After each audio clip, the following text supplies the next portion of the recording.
बंगला पक्ष के करीब 50 सदस्यों द्वारा संगठन से सामूहिक रूप से इस्तीफा दिया। इसकी घोषणा बंगला पक्ष के जिला कमेटी के सदस्य भास्कर मुखर्जी ने हरिपुर विधायक कार्यालय में विधायक जितेंद्र कुमार तिवारी की मौजूदगी में घोषणा किया।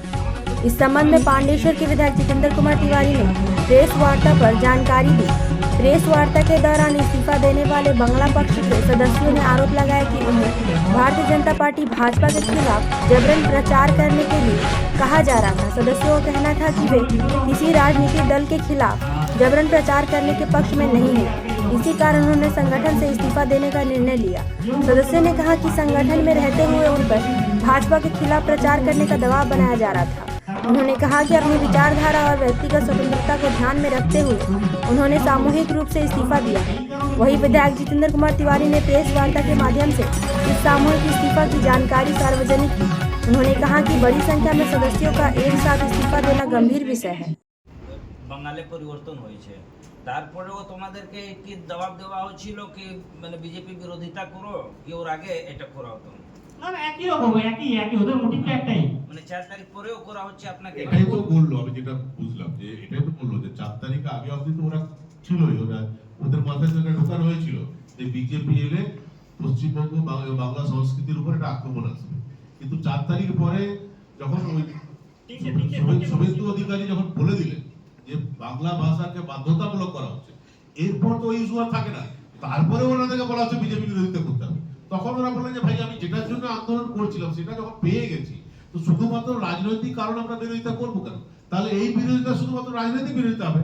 এই বিরোধিতা যদি কেউ করতে চায় সে অন্য রাজনৈতিক দলের সঙ্গে সদস্য হয়ে করুক। তাহলে বাংলা পক্ষ নাম করে কেন করা হবে? নন পলিটিক্যাল ব্যানার নিয়ে কেন করা হবে? সেই জন্য এবং তারা এটাও বলেছে যে আমরা আজকে গণ ইস্তিফা দিচ্ছি এই কারণে যে সরকারের উপর তাদের ভরসা এসছে। কিন্তু সরকার যে গাইডলাইন দিয়েছে সেই গাইডলাইন যদি কোনো অফিস না মানে তাহলে আবার আমরা আন্দোলন করবো, যাবো যে ভাইটা মানতে হবে এবং আমরাও তাদেরকে সমর্থন করবো যে হ্যাঁ ভাইটা করবে। মূলত যারা উপস্থিত হয়েছে, যে ছেলেরা প্রায় 50 জন উপস্থিত হয়েছেন, তারা সবাই পাণ্ডবেশ্বর বিধানসভা তার পাশে কয়েকটা গ্রামের বাংলা পক্ষের সঙ্গে যুক্ত ছিলেন। তো তাদের একটা দাবি ছিল যে বা তাদের মনে একটা আশঙ্কা ছিল যে ভারতীয় জনতা পার্টি যদি পশ্চিমবঙ্গে ক্ষমতায় আসে তাহলে বাংলা ভাষার জন্য হয়তো আর কাজ করবে না, বহিরাগত কোনো সংস্কৃতি বাংলা পশ্চিমবঙ্গের উপর চাপিয়ে দেওয়া হবে, এই ধরনের একটা আশঙ্কা ছিল।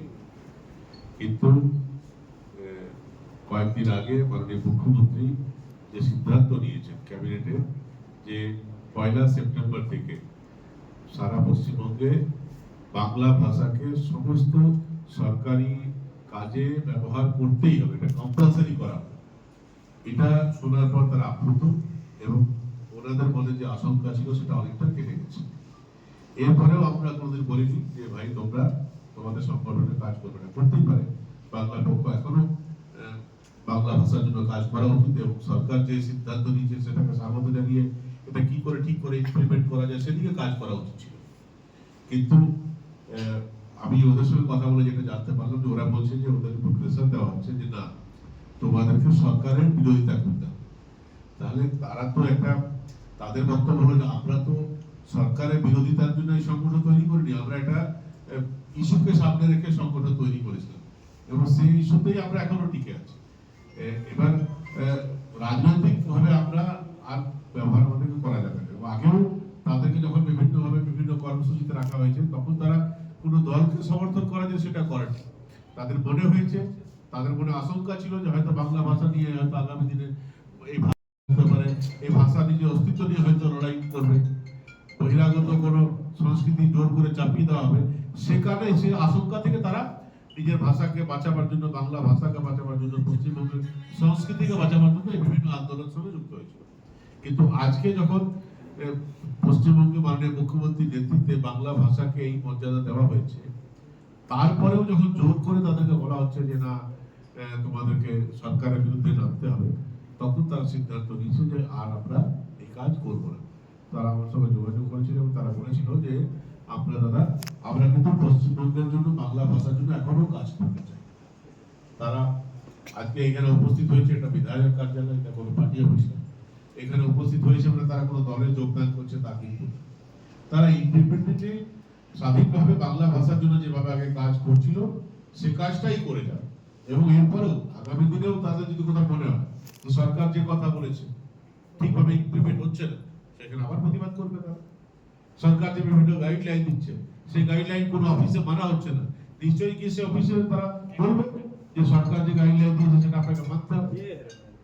এই কাজটা তারা করবে এবং আমরাও খুশি যে এই ধরনের একটা আবেগ নিয়ে তারা বাংলা ভাষা নিয়ে বাঙালি সংস্কৃতি নিয়ে আবেগ নিয়ে যে তারা কাজ করছিল।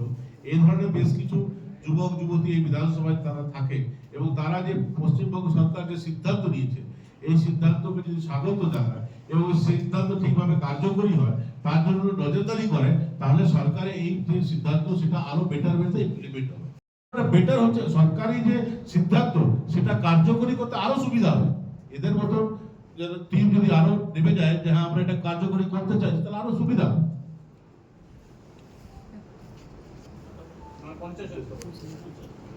50 জন গণইস্তিফা দিচ্ছে যারা যারা ওদের একটিভ মেম্বার ছিলেন, সমর্থকরা পরে হয়তো कह रहे हैं बिहार में एक दाल में एक घटना हुआ था जहां फल बेचा जाता था छठ पूजा के दौरान। वहां पहले बीजेपी ने आके कहा कि वहां मछली नहीं बिकेगा, लेकिन वहां बंगला पक्ष पहुंच के बोलता है कि छठ पूजा के दौरान जहां फल बिक्री हो रहा है वहां मछली बिकेगा।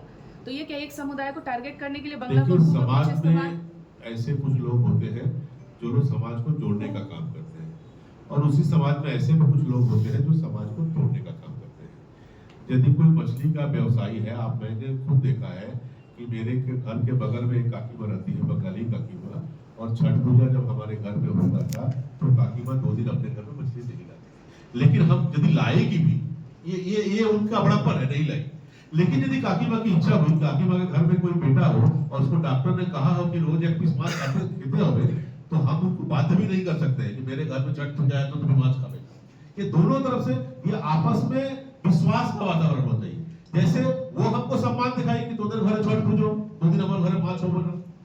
अब हमको भी सोचना चाहिए कि यदि उनका बेटा को तबीयत खराब है और डॉक्टर ने कहा है कि एक सिंदूर टीप देवे, तो सिंदूर टीप होने से हमारा छठ पूजा था अपवित्र हो जाएगा। ऐसे हमको बड़ा मन करना चाहिए कि ठीक है उनका बेटा का तबीयत खराब है लेकिन तो अंडा खान खा ही सकते। ये दोनों तरफ से ये वातावरण बनना चाहिए। घटनाएं कभी कभी आर्टिफिशियली बनाई भी जाती है अपने आप को प्रासंगिक करने के लिए, अपने आप को रिलेवेंट करने के लिए। कुछ लोग बोलते हैं ये करना चाहिए, कुछ लोग बोलते हैं वो नहीं करना चाहिए। उसके पीछे समाज के लिए कोई उत्तरदायित्व तो नहीं होता, समाज के लिए वो भला नहीं करना चाहते, वो समाज को तोड़ने का काम करते हैं। लेकिन ये जो बच्चे हैं ये समाज को जोड़ने के लिए आगे बढ़े और जोड़ने का काम करेंगे। आने वाले दिनों में देखिएगा छठ भी होगा, छठ में बंगाली लड़के भी जाएंगे और ठेकुआ खाएंगे और पिपल तारनी भी होगा, वहां हम लोग भी जाएंगे और ताकि हम लोग के हाथ में भी धागा बनेगी। यही संस्कृति কি পোস্টে ছিলেন আপনি? আমার নাম ভাস্কর মুখার্জি, আমি পশ্চিম বর্ধমান জেলা কমিটির সদস্য ছিলাম। আপনার বাড়ি কোথায়? আমার বাড়ি বালিজনি। ভাস্কর দাদা ভাস্কর মুখার্জি। আচ্ছা, আপনি বাংলা পক্ষের সঙ্গে যুক্ত তো? এখন গপ চট্টোপাধ্যায় এখন কে বাংলা পক্ষে? সাধারণ সম্পাদক। উনি এখনো আছেন? সাধারণ সম্পাদকই আছে। ওনার কাজে আপনার কি আস্থা ছিল না অনাস্থা? আমি সংগঠনে ওদের কাজ দেখে এসেছিলাম, সংগঠনে ওরা বাঙালির জন্য কাজ করছিল সেটা দেখে এসেছিলাম এবং ভেতরে না গেলে কোনো কিছু জানা যায় না, ঠিক আছে।